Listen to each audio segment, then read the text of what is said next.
लेखक की कलम से।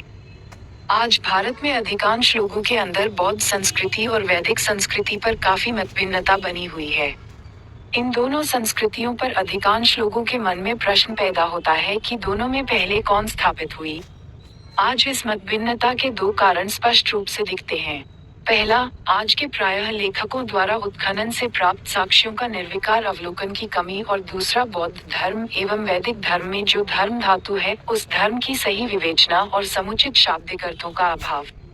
आइए, आप सभी को उत्खनन से प्राप्त सभी साक्ष्यों के आधार पर बौद्ध संस्कृति में वैदिक संस्कृति के घालमेल पर अवलोकन करते हैं। प्रथमतः गुप्त काल, ईस्वी सन से पूर्व मौर्य काल एवं सिंधु काल या पूर्व सिंधु काल के जो भी साक्ष्य प्राप्त हुए हैं, उन सभी साक्ष्यों को आप भी अपनी नजरों से देखते हुए अध्ययन व आकलन कर लें। दूसरा, बौद्ध धर्म और वैदिक धर्म में समान शब्द धर्म के शाब्दिक अर्थ को जब तक नहीं जानेंगे, तब तक दोनों में अंतर को स्पष्ट नहीं समझ पाएंगे। आइए उस धर्म के शाब्दिक अर्थ को भी जानें। धर्म पाली भाषा में धम्म का अर्थ प्रकृति के सामान्य गुण स्वभाव से होता था, अर्थात कुदरत के कानून को धम्म के नाम से जाना जाता था। इसका अन्य अर्थ निसर्ग का नियम अथवा सृष्टि का विधान था। इस बात की पुष्टि 9वीं शताब्दी से पूर्व मिले अनगिनत लिखित अभिलेखों ब्राह्मी लिपि में से होती है। उन सभी अभिलेखों पर धम्म की लिखित व्याख्या इस प्रकार की गई है। धारेति ते धम्मो, यानी धारण करे सो धर्म है, धारण क्या करें। अत्तनो स्वभाव, अत्तनो लक्षण, धारेति ते धम्मो, अथवा जो अपने स्वभाव को धारण करता है, जो अपने लक्षण को धारण करता है, उसे ही धर्म कहते हैं। लेकिन बाद के समय में कुछ तथाकथित धूतों ने अपने छद्म स्वार्थ की पूर्ति करने हेतु उस कुदरती गुण धर्म स्वभाव की जगह पर अपने अहम और स्वार्थ द्वारा उत्पादित व स्थापित संप्रदाय, शैव पंथ, वैष्णव पंथ, शाक्त पंथ, रामानंदी पंथ, कबीर पंथ, तुलसी पंथ, आर्य पंथ का घालमेल गायत्री पंथ आदि को उस कुदरती धर्म का पर्यायवाची बनाते हुए उसकी जगह पर एक खास संप्रदाय विशेष का रूप देने का काम करने लगे, जबकि साक्ष्य कहता है कि यह धर्म पाली भाषा में धम्म संपूर्ण भारतवासियों के लिए गुण धर्म स्वभाव के रूप में हमेशा स्वतंत्र नाम के साथ उपयोग होता रहा था। इसके अलावा धर्म किसी भी अन्य स्वरूप या नाम के साथ उपयोग में नहीं मिलता है। आइए इन सारे घालमेल को देखते हैं। घालमेल नंबर 1, भारतीय इतिहास का प्रकार और इन सभी के बीच में घालमेल। 1. मान्यतावादी इतिहास। 2. शैक्षणिक इतिहास। 3. उत्खनन का इतिहास। मान्यतावादी इतिहास कहता है कि भारत में मनुष्य की संस्कृति 1 लाख वर्ष से भी काफी पूर्व से स्थापित है, जबकि शैक्षणिक इतिहास कहता है कि भारत में मनुष्य की संस्कृति मात्र 10,000 वर्ष के अंदर की है। शैक्षणिक इतिहास कहता है कि भारत में वैदिक संस्कृति का उद्भव आज से 3,500 वर्ष पूर्व में होते हुए आज तक सतत और निरंतर समाज में विराजित चली आ रही है, जबकि उत्खनन का इतिहास कहता है कि भारत में वैदिक संस्कृति का कोई भी नगर, गांव, मकान, वैदिक अनुयायी का शासक या उसका किला, उसका राज्यादेश, मुद्रा, सील, अभिलेख, मृद्भांड, लिपि, विदेशी यात्री का यात्रा वृत्तांत जैसी बातों का मिलना अभी तक सिद्ध नहीं हुआ है। उत्खनन का इतिहास कहता है कि भारत में बौद्ध संस्कृति के असंख्य साक्ष्य उत्खनन द्वारा जमीन के नीचे से मिलते हैं, जबकि मान्यतावादी ब्राह्मणी वैदिक संस्कृति का इतिहास अभी तक जमीन के ऊपर से मिलने का ही है। घालमेल नंबर 2, वेद सम्यक काल की भाषा पाली के वेदना से निकला हुआ शब्द है, जिस वेदना का शाब्दिक अर्थ पाली में अनुभूति होता था और वेद का अर्थ अनुभव होता है। लेकिन धूर्तों द्वारा उत्पादित संस्कृत भाषा में वेद का शाब्दिक अर्थ शून्य होते हुए एक कहानी युक्त पुस्तक का नाम सिर्फ वेद होकर रह गया है। घालमेल नंबर 3, जिस प्रकार से जीव जंतु पेड़ पौधों के जीवन प्रमाण हेतु 4 प्राकृतिक महाभूत मिट्टी, पानी, हवा, ऊष्मा की आवश्यकता होती है, उसी प्रकार से ब्राह्मणी वेद वैदिक संस्कृति के जीवन प्रमाण हेतु भी 4 वैदिक महाभूत। वैदिक मंत्र संस्कृत के छंद द्वारा निर्मित। वैदिक ग्रंथ वेद, उपनिषद, पुराण, गीता, रामायण, महाभारत। वैदिक यंत्र वैदिक देवी देवता की मूर्ति के साथ साथ उन सभी का मंदिर। वैदिक तंत्र वैदिक कर्मकांड से युक्त जीवन संस्कार के प्रचलन का प्रमाण। की आवश्यकता होती है। अब प्रश्न उठता है कि यह 4 वैदिक महाभूत का साक्ष्य कब से दिखता है? घालमेल नंबर 4। वैदिक लेखक लिखते हैं कि मौर्य काल के समय चाणक्य था, जिसने कौटिल्य का अर्थशास्त्र लिखा था। अब प्रश्न उठता है कि मौर्य काल में लेखन हेतु सिर्फ शिलाओं का प्रयोग होता था। लेकिन चाणक्य ने अपने अर्थशास्त्र के लेखन हेतु कागज का प्रयोग किया था। तो क्या उस समय कागज का आविष्कार हो चुका था? मौर्य काल की सभी वस्तुओं का साक्ष्य खुदाई द्वारा मिला है। लेकिन चाणक्य का साक्ष्य किस स्थान की खुदाई से मिला है? घालमेल नंबर 5।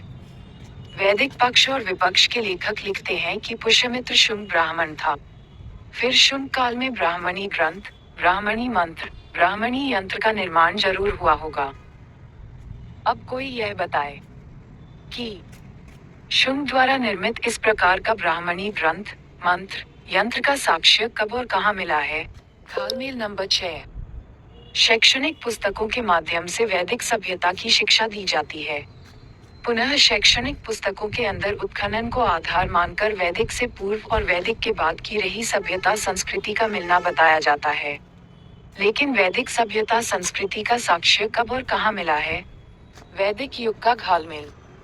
आज भारत में धार्मिक और सांस्कृतिक परिवेश के संदर्भ में बहुत ही विचित्र परिस्थिति उत्पन्न हो गई है। पूर्व में स्थापित सम्यक संस्कृति आज के अनुसार बौद्ध संस्कृति के संबंध में आज कुछ लोगों की मान्यता है कि ईसा पूर्व में हुए शुंग वंश के सम्राट पुष्यमित्र शुंग द्वारा बौद्ध संस्कृति को खत्म करते हुए पूर्व की वैदिक संस्कृति या ब्राह्मणी संस्कृति को पुनर्स्थापित किया गया था। पुनः इस विषय पर दूसरे मत के लोगों की मान्यता है कि पूर्व के भारत में स्थापित वैदिक संस्कृति में वर्णवाद जैसी कुरीति आने की वजह से बौद्ध संस्कृति का उदय हुआ था, जो कुछ वर्षों बाद स्वतः ही समाप्त हो गया। जबकि वैदिक मान्यता से प्रभावित लोगों की मान्यता है कि भारत में बौद्ध संस्कृति में आए विकृति की वजह से बौद्ध संस्कृति स्वतः समाप्त हो गई और पूर्व की वैदिक संस्कृति पुनः स्थापित हो गई, क्योंकि भारत में वैदिक संस्कृति ही सबसे पुरानी संस्कृति है। यानी इस मान्यता के अनुसार गौतम बुद्ध और पुष्यमित्र शुंग के पूर्वकाल में भी वैदिक संस्कृति रही होगी, जबकि भारत के उत्खनन से प्राप्त पुरातात्विक साक्ष्य कुछ और ही कहानी की ओर संकेत करते हैं। क्या आपने कभी उस ओर ध्यान दिया है? भारतीय इतिहास का प्रकार और इन सभी के बीच में घालमेल। 1. मान्यतावादी इतिहास। 2. शैक्षणिक इतिहास। 3. उत्खनन का इतिहास। मान्यतावादी इतिहास कहता है कि भारत में मनुष्य की संस्कृति 1,00,000 वर्ष सतयुग, त्रेतायुग, द्वापर युग, कलयुग से भी आगे से स्थापित है, जबकि शैक्षणिक इतिहास कहता है कि भारत में मनुष्य की व्यवस्थित संस्कृति मात्र 10,000 वर्ष के अंदर की है। शैक्षणिक इतिहास कहता है कि भारत में वैदिक संस्कृति आज से 3,500 वर्ष पूर्व से है, जबकि उत्खनन का इतिहास कहता है कि भारत में वैदिक संस्कृति का कोई भी नगर, गांव, मकान, किसी शासक का कोई किला, उसकी राज्यादेश, मुद्रा, सील, अभिलेख, मृद्भांड, लिपि, विदेशी यात्री का यात्रा वृत्तांत जैसी बातों का मिलना अभी तक सिद्ध नहीं हुआ है। उत्खनन का इतिहास कहता है कि भारत में बौद्ध संस्कृति के सभी साक्ष्य आज उत्खनन द्वारा जमीन के नीचे से मिले हैं, जबकि ब्राह्मणी वैदिक मान्यता वाली सभी संस्कृति का साक्ष्य जमीन के ऊपर से मिला है। आइए उत्खनन से प्राप्त साक्ष्यों का अवलोकन करते हुए पूर्व में स्थापित सभ्यता संस्कृति की वस्तु स्थिति को जानने समझने का प्रयास करते हुए आज के लेखकों के घालमेल को देखते हैं। आज आपको सिर्फ भारत में खुदाई से प्राप्त उन साक्ष्यों का ध्यानपूर्वक अवलोकन करने की जरूरत है। सर्वप्रथम आपको शुंग काल से पूर्व के प्राप्त अवशेषों को देखना होगा कि सच में पुष्यमित्र शुंग ने पूर्व के किसी बौद्ध स्थल को नष्ट भी किया था, या फिर पूर्व के अधिकांश बौद्ध स्थलों को सुरक्षा प्रदान करते हुए उनमें से कुछ एक बौद्ध स्थलों का पुनरुद्धार करते हुए उन्हें नए रंग रूप में सुसज्जित भी किया था।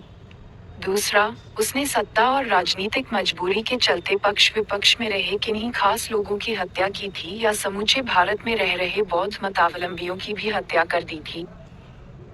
इन सभी बातों के बाद दूसरी बातों पर भी बारीकी से ध्यान देना होगा कि क्या वास्तव में गौतम बुद्ध के पहले भी वर्णाश्रम पर आधारित समाज का साक्ष्य मिलता है या यह वर्णागत समाज सिर्फ कपोल कल्पित है। तीसरी बात, ये भी देखना होगा कि क्या गौतम बुद्ध के पूर्व काल में भी संस्कृत भाषा में वैदिक ऋचाओं के साथ साथ आज के देवताओं में प्राण प्रतिष्ठा करने वाले मंत्र या ब्राह्मणों द्वारा देवताओं को अपने वश में करते हुए कर्मकांड करने वाले मंत्र का मिलना होता था। या फिर कहीं ऐसा तो नहीं कि यह सिर्फ आज की कपोल कल्पना द्वारा रचित मंत्र का नाम देते हुए ठगी करने की भाषा है। चौथी बात, ये भी प्रमुखता से देखना होगा कि क्या वैदिक सभ्यता का मूलाधार देवी देवता की मूर्तियां हैं। अगर देवी देवता की मूर्तियां हैं तो क्या ये सभी देवी देवता की मूर्तियां ईसा पूर्व के भारत में भी मिलती थीं? अगर नहीं मिलती थीं तो इन सभी का बनना कब और किस आधार पर हुआ है? आज का प्रमाण तो इन सभी मूर्तियों का निर्माण ब्रिटिश भारत के समय स्थापित गीता प्रेस में कार्यरत चित्रकारों के कल्पना की बुनियाद पर प्रमाणित होता है। अगर इस बात पर किसी को आपत्ति है तो गीता प्रेस की स्थापना से पूर्व वैदिक पात्रों का चित्र दिखाया जाए। पांचवी बात कुरीति से संबंधित है। इसमें एक प्रश्न उठता है कि वैदिक ब्राह्मणी परंपरा में देवदासी प्रथा, सती प्रथा, हरिबोल प्रथा, नरबलि प्रथा, पशु बलि प्रथा, वियोग प्रथा, कन्या शुद्धि प्रथा जैसी अनेक कुरीतियां होने के बाद भी यह ब्राह्मणी वैदिक संस्कृति खत्म नहीं हुई। लेकिन आज के कुछ तथाकथित विद्वान पंडित लोग पूर्व की बौद्ध परंपरा का खात्मा का कारण अज्ञात कुरीतियों को बताते नहीं थकते हैं। आखिर ऐसी दोरंगी सोच क्यों? जब तक इन सभी बिंदुओं पर सूक्ष्म दृष्टिकोण को रखते हुए साक्ष्यपरक विश्लेषण नहीं करेंगे, तब तक किसी के पक्ष में कुछ भी कहना अपनी मनोनुकूलता के अनुसार तारतम्य बैठाने के समान समझा जाएगा। आइए, भारत में उत्खनन से प्राप्त साक्ष्यों के आधार पर प्रथम ज्ञात सभ्यता काल की संस्कृति से लेकर आज तक की दिख रही संस्कृति पर नजर डालते हैं। लेकिन इस उत्खनन युक्त साक्ष्य का अवलोकन करने से पूर्व अगर किसी उदाहरण के द्वारा किसी सभ्यता और संस्कृति का खात्मा या रूपांतरण होने वाली घटना के घालमेल को समझने के लिए उद्धृत किया जाए तो शायद इस कल्पित कहानी को समझने में काफी सहायता मिलेगी, क्योंकि कभी कभी कोई बात उदाहरण से बिल्कुल स्पष्ट हो जाती है। आइए साक्ष्य से पूर्व कुछ घालमेल वाले उदाहरण को देखते हैं। बौद्ध संस्कृति या वैदिक संस्कृति का खात्मा या रूपांतरण को समझने के लिए उदाहरण स्वरूप किसी नदी का खात्मा या रूपांतरण को लेकर समझने की कोशिश करते हैं। किसी भी नदी के उद्गम स्थल से लेकर उसके सागर तक के मिलने वाले नामों और प्रक्रिया पर गौर करें। फिर आप उस नदी के जैसे इस संस्कृति को भी समझ जाएंगे कि किसी संस्कृति का खात्मा या रूपांतरण कैसे होता है या उसके अंदर तथाकथित धूर्तों द्वारा घालमेल कैसे किया जाता है। भारत की सबसे प्रमुख नदी गंगा है, लेकिन जब यह नदी हिमालय पहाड़ में प्राकृतिक रूप से बने हिमखंड से निकलती है तो इस नदी का नाम गंगोत्री होता है। लेकिन यह गंगोत्री जैसे ही आगे बढ़ती है तब इसमें अलकनंदा और मंदाकिनी नाम की दो नदियां आकर मिलती हुई भारत के मैदानी भागों पर विचरण करती हैं, तो इस नदी को लोग गंगा नदी के नाम से जानते हैं। यानी गंगा की कोई भी अपनी स्वतंत्र उद्गम स्थली नहीं है। यही गंगा नदी जब मैदानी भागों को चीरते हुए बंगाल की खाड़ी में मिलने को बेचैन होती है तो बंगाल और बांग्लादेश में ये गंगा नदी अपने गंगा नाम रूपी अस्तित्व को समाप्त करते हुए हुगली और पद्मा के नाम में परिवर्तित होकर समुद्र में मिलती है। अब आपको देखना होगा कि हुगली और पद्मा नदी का अपना कोई वजूद बंगाल, आज का पश्चिमी बंगाल और पूर्वी बांग्लादेश से पूर्व में भी किसी राज्यों में है या यह नदी किसी नदी का बदला हुआ नाम है। उसी प्रकार से आपको पुनः देखना होगा कि मैदानी भागों में से गुजरने वाली गंगा का अपना कोई जल स्रोत यानी अपने नाम पर उद्गम नदी है या ये भी पूर्व में किसी उद्गम नदी का परिवर्तित नाम है। आगे आपको उस गंगोत्री नदी को भी देखना होगा कि यह भी स्वतः निकलने वाली जल स्रोत धारा है या ये भी किसी के सहारे पैदा होने वाली जल धारा है। इन सब विषयों पर जब आप अपनी सूक्ष्म दृष्टि डालेंगे तो पाएंगे कि प्रकृति से उत्पन्न होने वाले सिद्धांत प्रतीत समुत्पाद के नियमानुसार पहाड़ की सबसे ऊंची चोटी पर हिमखंड का बनना होता है और उसी हिमखंड से ग्लेशियर का निर्माण होता है। जब इस ग्लेशियर से बर्फ पिघलती है तो एक जलधारा का रूप ले लेती है और यह जलधारा गंगोत्री के नाम से पहाड़ों को चीरते हुए नीचे उतरती है, जिसमें आगे मंदाकिनी और अलकनंदा जैसी जलधारा का मिलन होते हुए मैदानी भागों पर आती है, जिसे भारत के मैदानी भागों में हम लोग गंगा नदी के नाम से जानते हैं। अब ये गंगा नदी जब अपनी विकरालता को समाप्त करते हुए विकृत अवस्था में पहुंचती है तो यह अनेक शाखाओं में बटती हुई समुद्र में मिलने को आतुर होती है। उस समय इस गंगा नदी की पहचान अपने परिवर्तित नाम हुगली और पद्मा नदी के रूप में होती है। लेकिन ये पद्मा नदी भी आगे जाकर मेघना, तेतुलिया, गलचिया, बलस्वर, भैरो नदी जैसे अनेक नामों में विभक्त होकर समुद्र में मिलती है। इसी को पूर्ववत से चली आ रही प्राकृतिक परंपरा के नामों का काल और स्थान के अनुसार बदलते रूप और नाम का रूपांतरण कहा जाता है। लेकिन अगर हुगली और पद्मा नदी का स्वयं का अपना उद्गम स्थल होता तो आज हुगली और पद्मा नदी के नाम को रूपांतरित नाम की नदी नहीं साबित करते। आगे इस गंगा नदी का भी स्वयं का अपना कोई जल स्रोत होता या उद्गम स्थल होता तो इस गंगा को भी आज गंगोत्री से रूपांतरित नदी नहीं कहकर स्वयं की उद्गम नदी कहते। उसी प्रकार से गंगोत्री भी स्वनिर्मित जल भंडार से निकलती तो उस गंगोत्री को भी ग्लेशियर और ग्लेशियर के प्राकृतिक हिमखंडों का रूपांतरित रूप नहीं कहते। यानी कि साक्ष्य के तौर पर जिस प्रकार हिमखंडों से निकलकर गंगोत्री की धारा प्रस्फुटित होती है और आगे उसमें अलकनंदा, मंदाकिनी की जलधारा मिलकर मैदानी भागों में गंगा बनते हुए बंगाल में जाकर हुगली और पद्मा बनते हुए समुद्र में विलीन हुई है, उसी प्रकार से भारत की सभ्यता संस्कृति भी 5000 वर्षों से अपने प्राकृतिक गुणधर्म स्वभाव वाली हिमखंड से प्रचुर मात्रा में साक्ष्य, स्तूप, जीवधारी पुरुष, साधनारत पुरुष, पीपल पत्ता वाली सभ्यता से निकलकर किसी कारणवश गुम हो गई थी, जिसको ईसा पूर्व 563 में जन्मे महामानव गौतम बुद्ध उस प्राकृतिक गुणधर्म स्वभाव वाली परंपरा में अलकनंदा और मंदाकिनी जैसी प्रतीत समुत्पाद, आर्य सत्य और उसमें बहुजनों के दुख मुक्ति हेतु अष्टांगिक मार्ग को जोड़ते हुए भारतीय समाज रूपी मैदानी भागों में ले जाकर गंगा जैसे विराट रूप में सभी को दर्शन करवाए थे, जिसे उस समय इस प्राकृतिक स्वभाव धर्म वाले मार्ग को थर्वादी मार्ग भी कहा जाता था। पुनः ईसवी सन के आसपास इस थर्वादी गुण धर्म वाली संस्कृति में मध्य एशिया से आए हुए मूर्ति पूजक हिंद बैक्ट्रियाई कुषाण परंपरा के सम्राट कनिष्क का मिलन हो जाता है और वे लोग इस थर्वादी परंपरा संस्कृति में महामानव मार्गदाता गौतम बुद्ध की मूर्ति बनाते हुए मूर्ति पूजा की शुरुआत करते हैं।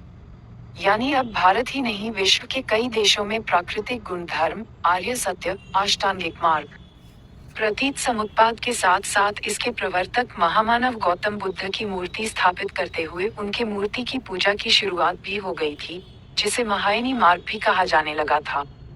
इस महायानी बौद्ध परंपरा का बहुत ही व्यापक प्रभाव सम्राट कनिष्क से लेकर गुप्त वंश और हर्षवर्धन वंश तक रहा था, जिसका प्रमाणिक तौर पर आज खुदाई में मिलने वाली अनगिनत गौतम बुद्ध की मूर्तियों के साक्ष्यों को देखकर कोई भी समझ सकता है। महायानी परंपरा में महामानव मार्गदाता गौतम बुद्ध की मूर्ति के साथ साथ 3री शताब्दी के बाद से एक अवलोकितेश्वर बुद्ध की मूर्ति का प्रचलन बढ़ने लगा था। उसी अवलोकितेश्वर बुद्ध की विभिन्न मुद्राओं में मूर्तियों के चलते 700 ईस्वी के बाद से इस महायानी परंपरा का रूपांतरण क्रमशः वज्रयानी, तंत्रयानी, शाक्त पंथ, शैव पंथ, वैष्णव पंथ जैसे अनेक शाखाओं में होने लगा। अवलोकितेश्वर बुद्ध की मूर्ति देखने हेतु चित्र संख्या 1 देखें, जो आज समुद्र में मिलने को व्याकुल हुगली और पद्मा जैसी नदियों के सदृश्य मार्गदाता गौतम बुद्ध की मूर्ति का रूपांतरण करते हुए अंतिम कगार पर खड़ा है। अब वह दिन दूर नहीं है जिस प्रकार से गंगा से विकृत होकर कई नामों से निकलने वाली हुगली और पद्मा नदी समुद्र में विलुप्त होते हुए प्रतीतीय समुत्पाद के सिद्धांत पर वर्षा द्वारा पुनः हिमखंड में परिवर्तित होकर शुद्ध होती है, उसी प्रकार से आज की पाखंड और अंधविश्वास से युक्त शैव पंथ, शाक्त पंथ, आर्य समाज पंथ, वैष्णव पंथ, गायत्री पंथ वाली सभ्यता संस्कृति भी पुनः प्रतीतीय समुत्पाद के नियम से प्राकृतिक गुण स्वभाव को जन्म देते हुए पुराने कुदरत के कानून में बदलने को व्याकुल है। इस उदाहरण से कोई पाठकगण अगर विचलित हुए हैं तो आप हुगली और पद्मा के जैसे साक्ष्यों द्वारा सत्यापित करें कि आज की ब्राह्मणी परंपरा, शैव पंथ, वैष्णव पंथ, शाक्त पंथ, लिंगायत पंथ, रामानंद पंथ, कबीर पंथ, तुलसी पंथ, आर्य समाज पंथ, गायत्री पंथ आदि, जिसे लोग आज वैदिक परंपरा भी कहते हैं, क्या उसका कोई अपना उद्गम स्थल भी है? मैं आप सभी का ध्यान एक बात पर आकृष्ट करना चाहूंगा कि वैदिक परंपरा का मूलाधार वेद है और उस वेद का मूलाधार वैदिक ऋचाएं हैं और उन वैदिक ऋचाओं का मूलाधार संस्कृत है। यानी संस्कृत भाषा उस वैदिक सभ्यता की मूल है, क्योंकि बगैर संस्कृत के वैदिक ऋचाओं का बनना नामुमकिन है और बगैर ऋचाओं का वेद ग्रंथ का बनना नामुमकिन है। फिर आपको बताना होगा कि संस्कृत और वेद की उत्पत्ति एक साथ क्यों नहीं हुई थी। फिर उस संस्कृत के बिना वेद की ऋचाओं का निर्माण कब और कैसे हुआ। अगर ऋचाएं बनी होंगी तो उसका साक्ष्य भी होगा या फिर यह सिर्फ कपोल कल्पित कल्पना की उपज है। यदि इस वेद का कुछ साक्ष्य और प्रमाण है तो जरूर दिखाएं। दूसरा, अगर वेद का मूलाधार वर्ण है तो उस वैदिक काल की सामाजिक व्यवस्था भी वर्णागत रही होगी। अतएव आप सभी को साक्ष्य के रूप में उस समय के वर्णागत समाज को भी दिखाना होगा। भारत में ब्राह्मण, क्षत्रिय, वैश्य और शूद्र का लिखित साक्ष्य किस सम्राट के अभिलेख से शुरू होता है ये भी बताएं। क्योंकि अभी तक जितने भी सम्राटों के अभिलेख को पढ़ा गया है, उनमें हर सम्राट ने अपने को सिर्फ वंश से जोड़कर रखा है या लिखा है, लेकिन किसी ने भी अपने आप को किसी जाति या वर्ण से जोड़कर क्यों नहीं लिखा। जबकि वेद और वैदिक काल कहता है वह समाज वर्णागत था और ब्राह्मण या क्षत्रिय के अलावा कोई भी शासक नहीं बन सकता था। जबकि ऐसा लिखा हुआ भारत में 850 ईस्वी से पूर्व किसी भी शासक के अभिलेख से क्यों नहीं प्राप्त हुआ है। वैदिक वर्णागत समाज को रट लगाने वाले रटंतु तोता अगर कुछ बोलते हैं या उसे कोई अपने स्वार्थपरक लाभ हेतु 200 वर्षों में कहीं लिख देता है तो क्या उसे हम सभी को आज प्रमाण के रूप में साक्ष्य मान लेना चाहिए। तीसरा, वेद और वैदिक परंपरानुसार देवताओं की आराधना का प्रावधान है, यानी वेद में उद्धृत देवताओं की मूर्तियां या मंदिर भी वैदिक काल से लेकर आज तक जरूर स्थापित होनी चाहिए थी। फिर उन मंदिर या मूर्तियों का मिलना भी तथाकथित वैदिक काल, सतयुग, द्वापर युग, त्रेतायुग और कलयुग, या प्रामाणिक व सत्यापित काल जो पुरा पाषाण काल, ईसा पू 8000 से पहले का काल, नव पाषाण काल, 8000 से 3000 ईसा पूर्व, आरंभिक एवं विकसित सिंधु काल, 3000 ईसा पूर्व से 1500 ईसा पूर्व, मौर्य काल, ईसा पूर्व तृतीय शताब्दी, कुषाण काल, ईसवी सन के बाद, गुप्त काल, तृतीय शताब्दी, और हर्षवर्धन काल, 7वीं शताब्दी तक में जरूर होना चाहिए था। क्या ऐसा कुछ किसी उत्खनन में कहीं मिला है? क्योंकि जब वैदिक सभ्यता या परंपरा पूर्व से है तो इन तीनों साक्ष्यों का होना भी उसी प्रकार से कहा जा सकता है जैसे दिन का होना और सूर्य का दिखना। क्योंकि दिन होगा तो सूर्य और सूर्य की किरणों का प्रकाश भी अवश्य दिखेगा। अगर किसी कारणवश कुछ समय के लिए बादल से सूर्य छिप भी जाए तो उस समय सूर्य की किरण उस बादल रूपी पर्दे को भेदते हुए उस समय के रह रहे लोगों पर अपने झीने झीने प्रकाश का उजाला तो जरूर फैलाएगी। ऐसा तो कतई नहीं होगा कि दिन का समय हो और किसी कारणवश बादल में सूर्य छिप जाए तो झीना झीना प्रकाश के उजाले की जगह चारों ओर अमावस्या की घोर काली रात जैसी कालिमा छा जाए। अभी तक वैदिक मत वाले जितने भी लेखक हुए हैं वे सभी अपनी वर्णागत परंपरा के अनुसार मुफ्त का सामाजिक मान सम्मान प्राप्त सुविधा भोगी लोग हुए हैं और वे नहीं चाहते हैं कि उनका सामाजिक मान सम्मान सच जानने की वजह से गुण और ज्ञान आधारित हो जाए अथवा मानव मानव के बराबर हो जाए। इस वजह से वे सभी लोग वैदिक सभ्यता नाम की कल्पना को आज से 3000-3500 वर्ष पूर्व में जाकर ईसा से 1000-1500 वर्ष पूर्व अंधकार में वाले काल में अपनी वैदिक सभ्यता और संस्कृति को काली अमावस्या की रात में छिपा देते हैं, जबकि आज से 3000 वर्ष पूर्व ही नहीं बल्कि 8-10,000 वर्ष पूर्व पाषाण काल के भी उत्खनन द्वारा प्राप्त साक्ष्य सब राज्यों में बने संग्रहालयों में उपस्थित हैं। जरूरत सिर्फ आज उसे देखते हुए अवलोकन करने की है। बंधु, अगर आप सिर्फ पुस्तकों और धारावाहिकों के पीछे पीछे भागने के आदी हो गए हैं तो आज आपको उस हिमखंड, गंगोत्री, गंगा और उससे रूपांतरित होने वाली हुगली और पद्मा जैसी नदी के बनते बिगड़ते नामों को देखने समझने की जरूरत है। अन्यथा सिर्फ काल्पनिक कथायुक्त पुस्तकों और धारावाहिकों के माध्यम से अर्जित ज्ञान द्वारा बाबा शंकर की जटा में से पिता भागीरथ के द्वारा माता गंगा को निकालकर धरती पर लाने वाली नदी के रूप में जानते और पूजते रहेंगे। आइए देखें कि भारत का पुरातात्विक साक्ष्य क्या कहता है। जिस प्रकार गंगोत्री नामक जलस्रोत प्रकृति निर्मित हिमखंड से निकली है, जिसे आज ग्लेशियर भी कहते हैं, उस ग्लेशियर के बर्फ को किसी दैविक शक्ति या किसी मनु महाराज ने अपने फ्रीजर में नहीं बनाया है, बल्कि वह प्रतीत्य समुत्पाद के नियम से बनते हुए प्रकृति द्वारा जल के ठंड में जमने से बनी है। उसी प्रकार भारत की सभ्यता और संस्कृति भी प्राकृतिक गुण स्वभाव वाली कुदरत के कानून से निकली है।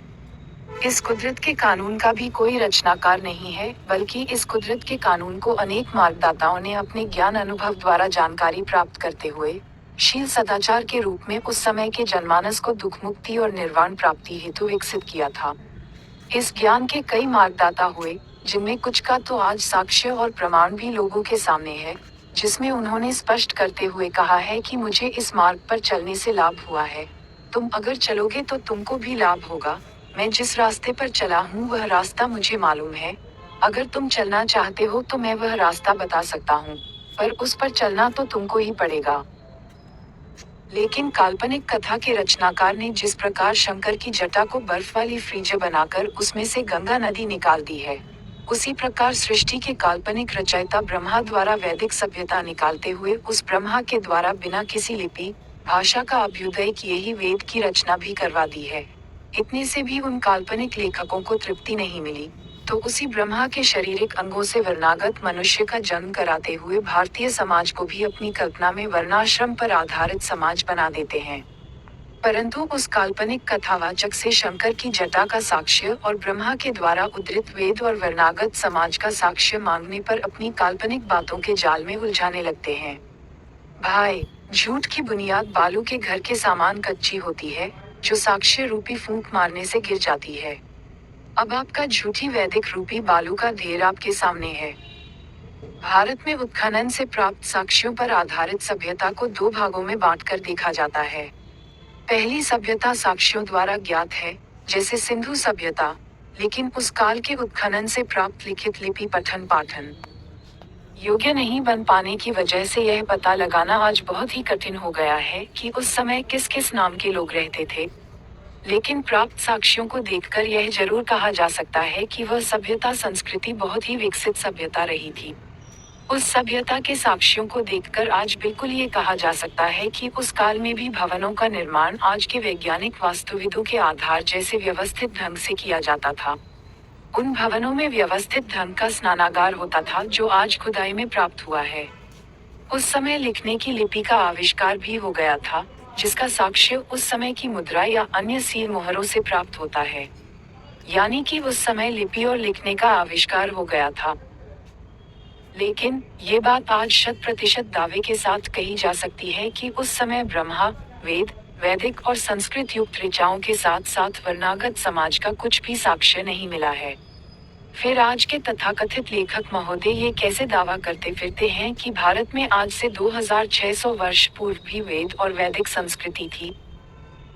प्रथम खंड यानी ईसा पूर्व 3500 ईस्वी से लेकर ईसा पूर्व 600 ईस्वी तक की प्राप्त मुद्राएं, मृद्भांड, सील मोहरे, टेराकोटा की छोटी मूर्तियां, लिपि, नगरीय प्रमाण, स्तूपनुमा आकर की बनावटें, शिक्षण संस्थान जैसे महत्वपूर्ण साक्ष्य आज मिले हैं, जिसे आज आप भी देख और समझ सकते हैं।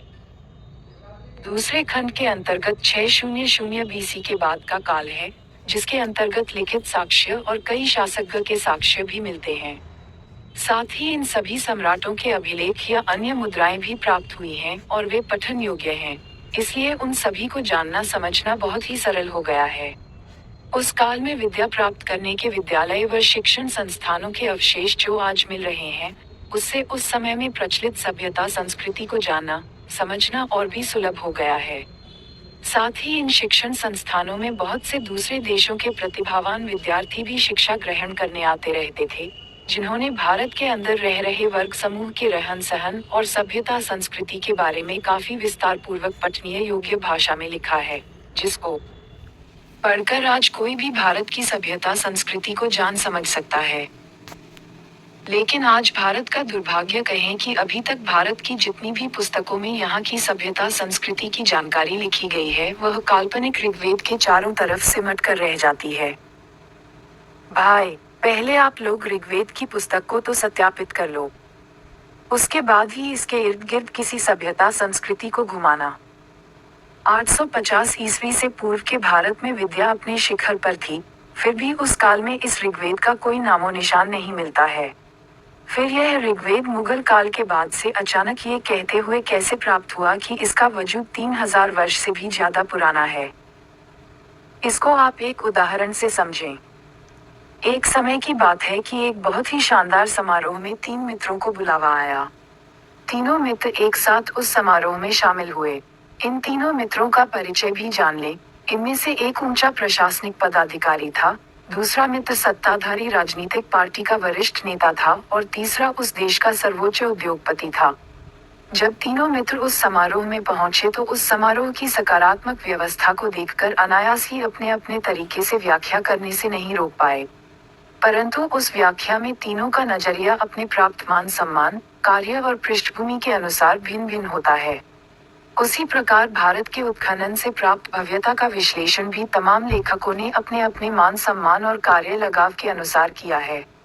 अब आप इन मित्रों की प्रतिक्रिया एवं उसके लगाव के प्रभाव को देखें। उस समारोह की विशाल भव्यता और सुव्यवस्थता को देखकर प्रथम मित्र, जो कि प्रशासनिक पदाधिकारी है, वह बोला कि यह समारोह जरूर ही किसी प्रशासनिक पदाधिकारी का होगा, क्योंकि इस समारोह में इतनी भीड़ होने के बाद भी कोई अव्यवस्था नहीं है। इस प्रकार की निपुणता सिर्फ प्रशासनिक पदाधिकारियों में ही पाई जाती है। तभी उनकी बगल में बैठा दूसरा राजनीतिक मित्र बोल पड़ा, आप ऐसा क्यों बोलते हैं? इस प्रकार के विशाल जनसमूह को व्यवस्थित करने का हुनर सिर्फ राजनीतिक आकाओं के पास ही होता है, इसलिए यह निश्चित ही किसी बड़े राजनीतिक व्यक्ति के यहाँ का समारोह होगा। भला तीसरा मित्र इतना अनुभवी होने के बाद कैसे चुप रह सकता था? वह भी अपनी बातों का गुब्बार निकालते हुए बोला कि आप लोगों को कुछ नहीं मालूम है।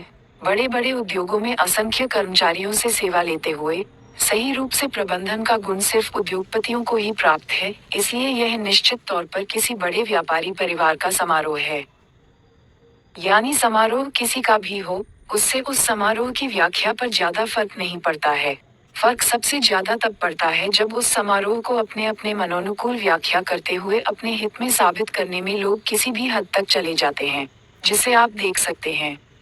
आज कुछ ऐसी ही स्थिति ईसा पूर्व काल में मिले उत्खनन द्वारा प्राप्त साक्ष्यों से संबंधित विश्लेषण की भी है। वैदिक मत के सभी समर्थक लेखकों से कहना है कि आप लोग मनोनुकूल विश्लेषण क्यों करते हो? लिखित वेद का कुछ साक्ष्य है तो दिखाओ, और साथ ही अपनी ब्राह्मणी धार्मिक बनावट का कुछ साक्ष्य हो तो उसको भी बताओ। आज तक आप लोगों ने किसी भी पुरातात्विक साक्ष्य को आधार मानते हुए ईसा पूर्व के प्राचीन सभ्यता संस्कृति की सच्चाई को स्वीकार क्यों नहीं किया है? हर उत्खनन से प्राप्त साक्ष्यों को अपनी कल्पनाओं वाली ऋग्वेद की ऋचाओं से क्यों जोड़ते हैं? प्राप्त ऐतिहासिक साक्ष्यों को पर्दे के पीछे रखते हुए अपना विश्लेषण और व्याख्या क्यों करते हो? आज तक वेद नामक ग्रंथ का प्राचीन साक्ष्य नहीं मिला है, फिर भी वेद वेद चिल्लाना। संस्कृत का कोई प्राचीन साक्ष्य आज तक नहीं मिला है, फिर भी संस्कृत में उद्धृत ऋचाओं को उद्धृत करना और उन्हें अत्यंत प्राचीन बतलाना कहाँ तक उचित है? आप लोग बोलते हो कि उस समय सभी वैदिक ऋचाएं श्रुति स्मृति में थी, इस वजह से उसका साक्ष्य नहीं मिलता है। फिर ये बताओ कि ये सभी ऋचाएं उस काल के किस भाषा बोली में थी, जो आज श्रुति स्मृति द्वारा स्थानांतरित होते हुए भी वर्तमान के लेखन काल में आ गई? कोई बताएगा क्या? आज वेद की ऋचाएं संस्कृत भाषा में उपलब्ध हैं, जो प्राचीन काल में बगैर लिपिबद्ध होते हुए भी आज की पीढ़ी को श्रुति स्मृति द्वारा आधुनिक कागज पर छापकर जबरदस्ती प्राप्त हो गई। लेकिन ईसा पूर्व काल से लेकर ईसा बाद 850 ईस्वी तक के काल के प्रमुख सम्राटों और ज्ञान केंद्रों द्वारा लिपिबद्ध ज्ञान विज्ञान उपलब्ध रहते हुए भी आज के वैदिक मानसिकता वाले लेखकों ने उनको जमींदोज क्यों कर दिया है? क्यों ये लोग साक्ष्य और कल्पना में अंतर नहीं कर पाते हैं? इस सच्चाई से आपको अपने मान सम्मान जाने का डर सताता है क्या? आखिर उस सच्चाई को कितने दिन दबाएंगे? वह तो धन्य कहो कि कुछ विदेशी लेखकों और विद्वानों के प्रयासों से पुरातात्विक साक्ष्य सामने आए, अन्यथा आप लोग आज भी भारत के इतिहास में शंकर की जटा से गंगा नदी की निकलने वाली कहानी को ही पढ़ाते रहते। आइए विभिन्न काल में प्राप्त अवशेषों को देखते हुए साक्ष्यपरक विश्लेषण करें। ऐसे तो लोग विश्व के सभी ऐतिहासिक काल को ईसा पूर्व और ईसा बाद के काल के रूप में बांटते हुए देखते हैं, लेकिन इस पुस्तक में भारत के ऐतिहासिक काल को विभिन्न काल में विभाजित करते हैं ताकि पाठकगण को समझने और समझाने में सहूलियत हो। 600 BC से लेकर सन 950 ईस्वी तक का काल, इसमें जो भी लिखित साक्ष्य मिले हैं वे पठनीय हैं और इसके पूर्व यानी 600 BC से पहले प्रारंभिक मानव तक का काल, इस भाग में जो भी लिखित अलिखित साक्ष्य मिले हैं वह अपठनीय, लेकिन दर्शनीय जरूर हैं। उसके बाद 950 ईस्वी के बाद का कालखंड है, जो राजपूत और ब्राह्मणों का है, और फिर मुगल काल में परिवर्तित होकर अंग्रेज और आजाद भारत में प्रवेश का काल है। आइए अब उत्खनन से प्राप्त साक्ष्यों को देखते हुए ईसा पूर्व भारतीय काल को एक पठनीय और दूसरा अपठनीय खंड में बांटते हैं। ईसा पूर्व मानव उत्पत्ति से लेकर ईस्वी सन 950 तक का साक्ष्य आज कमोबेश काफी उपलब्ध 27 है। इसे प्राचीन भारतीय काल भी कहते हैं, लेकिन इसमें भी ईसा पूर्व 2500 ईस्वी से लेकर ईसा पूर्व 1500 ईस्वी तक का जो साक्ष्य मिला है वह आज बहुत ज्यादा महत्वपूर्ण है, क्योंकि इसी काल को सिंधु घाटी की सभ्यता कहते हैं। अतः यदि कुल काल को 5 भागों ABCD में विभक्त कर देंगे तो समझने में काफी सुविधा होगी। कालखंड: मानव उत्पत्ति से लेकर ईसा पूर्व 2500 वर्ष तक, भाग ए। ईसा पूर्व 2500 वर्ष से लेकर ईसा पूर्व 1500 वर्ष तक, भाग बी। ईसा पूर्व 2000 वर्ष से लेकर ईसा पूर्व 600 वर्ष तक, भाग सी। ईसा पूर्व 600 वर्ष से लेकर ईस्वी सन 950 ईस्वी तक, भाग डी। 950 ईस्वी के बाद से मुगल काल तक, भाग ए।